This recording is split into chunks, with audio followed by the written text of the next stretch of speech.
Hello everybody and welcome.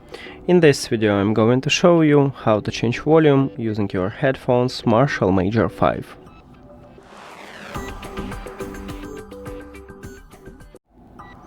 To volume control, at the right ear cup we have multifunctional button. Right here, you need to just slide up to increase the volume, and now let me show it. So I just slide up, and as you can see this widget, I increase the volume. To lower it you need to slide down this multifunctional button. And as you can see at this widget it also works. And that's it. Thank you for watching this video. If you found it helpful, please consider subscribing to channel and leave the like on the video. See you later.